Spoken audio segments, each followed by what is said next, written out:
Start off and tell me, did you raise your daughter? Well, I had my daughter, before my daughter was born, I was in prison. Okay. I came home from prison 2 months after she was born. And I seen my daughter, wanted her. And her mother told me she had to work Yeah. for me to watch her over the weekend. Yeah. She dropped her off to me, never returned. Oh, wow. So you did have her, so you Yeah. raised her. And when did she get taken away from you and why? She got taken at 2 years old. 2 years old. Well, her mother tried to come back and get her back. The police told her, is he the father? She said yes. They said there's nothing they can do about it. You have to go through the legal matter. So she went and took it upon herself to call CPS and put a case on me. Wow. And when she got taken, I lost it. Of course. I didn't know how to react. I didn't know what to think. I went on a deep end. But at the same time, I knew I had to do what I had to do to try to get her. So I would go down to CPS every day, sign the sign-in sheet, visit, but they would never let me get my daughter. Yeah. Then they told me, finally they came out and told me, they said, well, we don't think she's your daughter because she's too pretty to be your daughter. No. A CPS worker said that? Yes, yes. And I was very hurt because, like, of course. At the time, I mean, you know, I was young. I was 21 at the time. Yeah. And I wanted to be a father. And so when she got taken, it destroyed me mentally. Of course. So I'm so sorry you went through that. I mean, it hurt because, like, I was adopted myself. Yeah. So I knew what it was like to be in the system, and I didn't want my kids, any of my kids, period, to ever go through that. If this worker made that ludicrous comment, did they offer a DNA test as well? No, they refused me to get a DNA test. They refused. And see, that's why I was, like, so skeptical about the system, period. Were you in the South? Yeah, and it was rough, but when my daughter was born, it changed my life. Yeah. You know, because, like, me personally, before my daughter was born, I was a womanizer. Yeah. You know, I wasn't abusive, but I was just a womanizer. I took advantage of women. I used women for what I can get out of my selfish purposes. And when I had my daughter, it changed my whole thinking of women. Yeah. You know, Yeah. I'm not the best father, but I feel like in my heart that I am that father. Yeah, you know what I'm saying? Like, that's what I noticed. And so, you know, that's why I'm so sorry, and I just have to address this because I knew immediately, working in the system for years, when there's systemic racism that happens, and we cannot pretend. And so for them to not offer you a DNA test, they see a young black man who's been out of prison, and instead of saying, well, he's going to make it and try and be a great father, he's already proven 2 years, I'm sure that this worker probably looked at you and decided and just wrote you off. And then the system allowed her to do that, and I'm so sorry. I'm so sorry, because you now then have dealt with your own issues of being in foster care system, feeling the system, trying to get your mental health together, and now this person destroys you, and you are a young man, and I just apologize for that, like, sincerely. But I never gave up on her. I know I never gave up on her. I stayed with her. Amazing.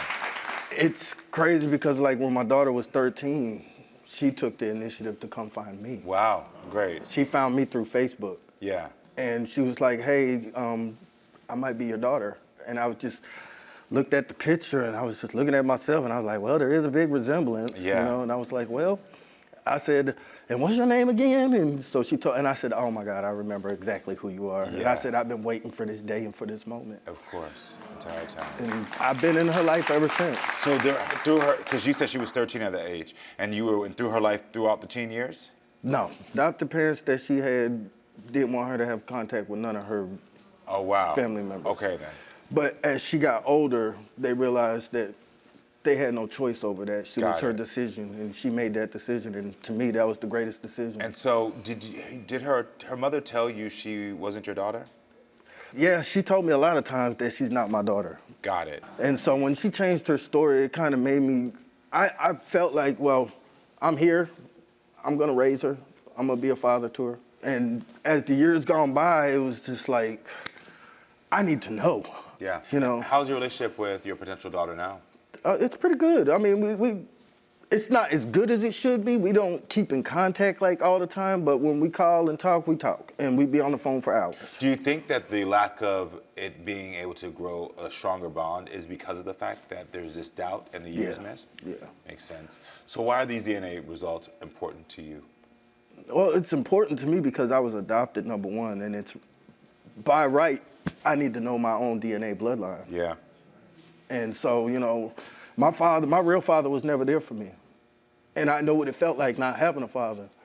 And I never wanted my kids to go through any of that. Yeah, I hear that. You know, just knowing the fact that you're the father in your own heart, and then for somebody to come and strip it away from you. Yeah.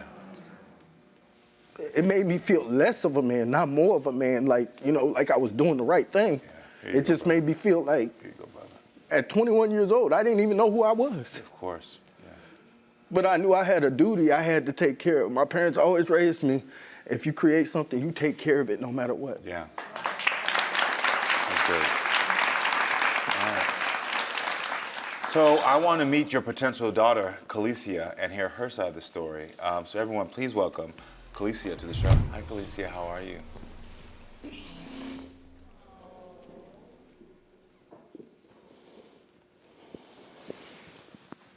Thank you for being here. Thank you. Yeah. So I got to ask you directly, do you believe Buck is your father? In my heart, I really do believe he is my father.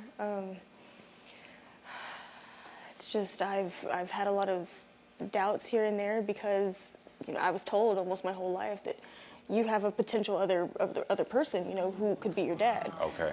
So I never knew. It was very, very confusing for me, and I've always wanted to just get that full-on confirmation. Yeah. Do you have a relationship with your biological mother?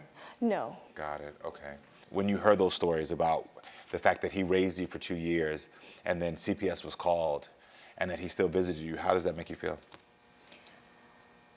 Honestly, I'm a little conflicted because growing up, I heard different stories.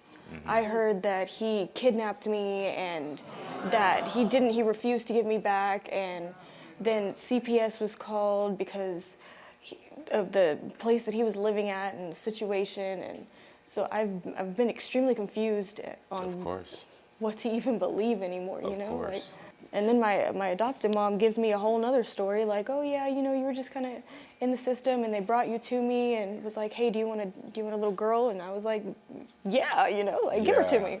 Got it. Well, I can hear some of the truth within these stories. I'll tell you that he couldn't have kidnapped you, because if they would have kidnapped you and the CPS would have got involved, he would have been arrested immediately. Now, what I do know is that there could have been someone else in the house that the CPS was concerned that would have been neglecting or abusing you, and so they would have removed you for that reason. But if they thought that he was a part of it, they would have never allowed him to come and make visits. Are you still close with your adopted family? Yes, I do live with my adopted mom. You still do, I kind of take care of her now because she's in her 70s. So. Oh, nice. Okay. And she helps me take care of my daughter. Do you have a relationship with Buck now? We have a relationship, but because he lives a few cities away and I don't have transportation, and he's always working, it's kind of hard to just go see each other all the time. Yeah. But we do FaceTime. And so how often do you FaceTime?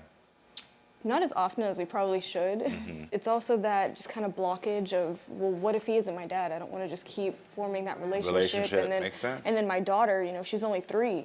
I don't want her to form a whole bond, you know, if it's going to be, all right, well, he's not my dad and we're going to go our separate ways. Got it. Are you close with her daughter? I call and contact, and I see her on FaceTime, and I do pull up and go visit. So, I mean, yeah, she's only 3, so the bond is not fully there, but... Yeah, but she's extremely smart, and, like, she knows. She knows. She sees me on FaceTime. She says, Papa. Oh, that's sweet. Yeah. Well, I think it's time to solve this 27-year-old DNA mystery. Are you ready? Absolutely. Well, Buck, I'm going to have you come with me. Buck. I'm going to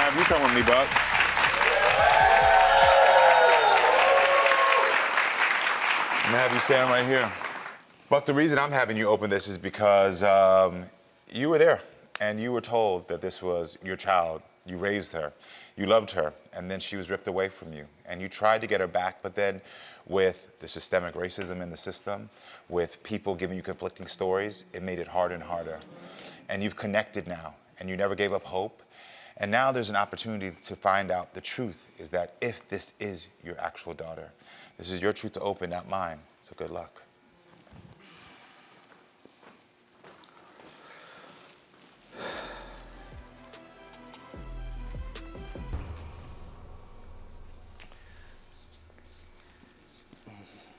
I know it's hard, but we've been waiting for this. Yeah, this has been too long, but it's well worth it.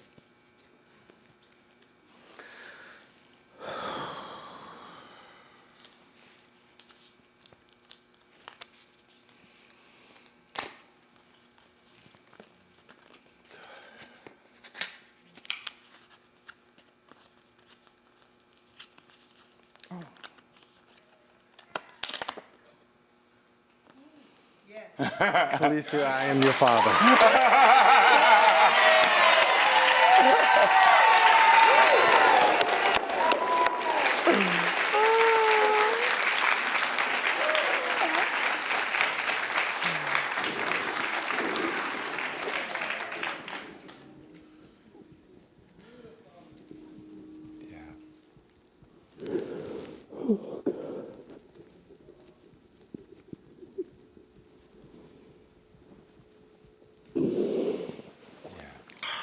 I never See, gave up on you. Yeah, I knew it. Never gave up.